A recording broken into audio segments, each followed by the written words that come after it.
देखिए, Delhi Rajendra Nagar coaching centre जो है वो बेसमेंट में चल रहा था और इसमें बरसात का पानी आने से बच्चे डूब गए और निकल नहीं पाए और 3 बच्चियां वहाँ डूब के जो हैं एक्सपायर हुई और उनके घर वालों को और सबको एक बहुत बड़ी क्षति हुई। हम इसको एक आपदा नहीं है, ये कहा जाए तो एक लापरवाही है जिसकी वजह से घटनाएं हो रही हैं। हम दिल्ली की 3-4 एजेंसियां हैं, जैसे आप देखेंगे इसमें पहली तो है नगर निगम, फ्लड कंट्रोल है विभाग इनका है, पीडब्ल्यूडी है। ये सारे जगह जगह के नाले की साइज के अनुसार इन लोगों का कंट्रोल करने की व्यवस्था है, ये उसी से करते हैं। और जल बोर्ड भी कुछ इनकी व्यवस्था देखता है, सीवर और इसकी। तो ये सारे लोग एक दूसरे से जुड़े नहीं हुए हैं। ये पहले ड्रेनेज जितने थे सड़कों के किनारे, जो पीडब्ल्यूडी सड़कें मेंटेन करता है, उनके किनारे जो ड्रेन थे उनको मेंटेन करती थी नगर निगम। 2012 में उसको पीडब्ल्यूडी को दे दिया गया कि आप इसको साफ सफाई करिए। लेकिन बहुत सी ड्रेनें ऐसी हैं जो पीडब्ल्यूडी के नाले के बाद, रोड के बाद वो नगर निगम के जोन में जाती हैं, जहां सफाई नहीं हो पाती, पानी भरा रहता है। ऐसे पीडब्ल्यूडी की जोन है जहां पे साफ नहीं होता, नगर निगम की पीछे की नाली साफ होने से वहां पानी भरा रहता है।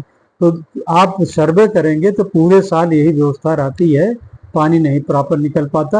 अगर एक विभाग दूसरे विभाग के ऊपर आरोप डालते हैं, और जैसा अभी बता रहे हैं कि पेपर में पिछली बार जो है बड़ी सफाई हुई है, पेमेंट भी हुआ है, ऐसे हर साल ये व्यवस्था रहती है, हर साल ये आरोप लगते रहते हैं, लेकिन इसका कोई मतलब इफेक्टिव हल नहीं निकाला गया आज तक।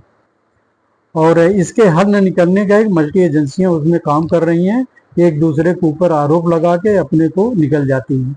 बेसमेंट में जो ये सारी बेसमेंट पार्किंग के लिए है, स्टोर के लिए कुछ जगहों पे है, लेकिन उसमें पूरे एनसीआर में आप देखेंगे बेसमेंट में ऑफिस चल रहे हैं, दुकानें हैं, या तो आप देखेंगे दिव्यंकर हाल उनके बने हुए हैं, वहाँ शादी व्यवस्था हो रही है।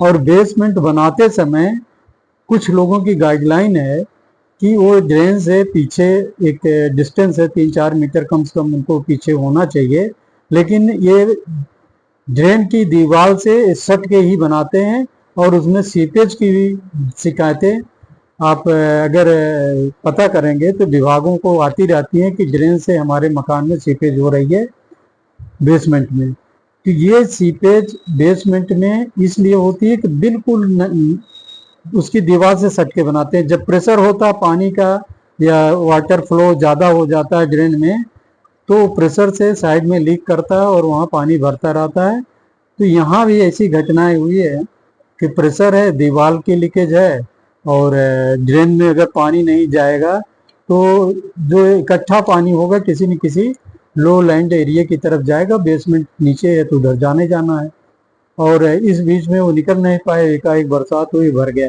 ये घटना हर बार होती है, चाहे मिंटो ब्रिज देख लीजिए, हर एक जगह डूबता रहता है। लेकिन इसकी व्यवस्था के लिए कोई विभाग जिम्मेदारी से बचता है, एक दूसरे के ऊपर आरोप डालता है, लेकिन जो विभाग के कंट्रोलिंग अथॉरिटी है इस पर कोई ध्यान नहीं देता। अगर जाके वहां पर देखेंगे तो इतनी सफाई हुई होगी कि ड्रेन की लंबाई नाप डालेंगे, उससे मतलब जो मलबा निकलेगा उससे ज़्यादा ही होगा, कम नहीं होगा, लेकिन हल नहीं निकलता। फिर कहते हैं कि वो दोबारा आ गया और भर गया। इस बार एक वो है कि इलेक्शन का वो था और परमिशन नहीं मिली, जबकि क्लियर कट है इमरजेंसी और सबके काम के लिए आप वहाँ दें, चुनाव आयोग में वहाँ परमिशन तुरंत दे दी जाती है, रिकमेंड होके जाता है, वो रोकते नहीं, टेंडर प्रक्रिया होती रहती है। और ऐसे एसेंशियल जो हैं जरूरी काम, वो उन पर रोक नहीं रहती, परमिशन मिलता रहता है। और परमिशन के बाद अब देख रहे हैं 4 मंत्री मीटिंग करके सेक्रेटरी से आरोप लगा रहे हैं कि मेरी बात नहीं सुनते। मंत्री जी कह रहे हैं मैंने 20 को इनसे अपडेट मांगा, ये दिए नहीं, और जबकि अपडेट की कहानी शुरू हो जाता है जनवरी लास्ट से मीटिंगें होने लगती, टेंडर प्रक्रिया की अपडेट ली जाती है, फिर डिसल्टिंग की प्रक्रिया की अपडेट ली जाती है। 20 मई तो इनका लास्ट डेट होता है अपडेट का कि मेरे काम 100% हो गए या नहीं हो गए हैं। अगर 100% हो गए हैं, इनको अपडेट मिला हुआ है सेक्रेटरीट को, उनको मंत्रालय को देना चाहिए, मंत्री को देना चाहिए, और मंत्री उसको देखें कि क्या अपडेट था। और सेक्रेटरीट को चाहिए कि अगर विभागों ने काम किया है तो क्या किया है, उसको जांच में लाएं, उसको देखें इन लोगों ने क्या काम किया, अपडेट देके।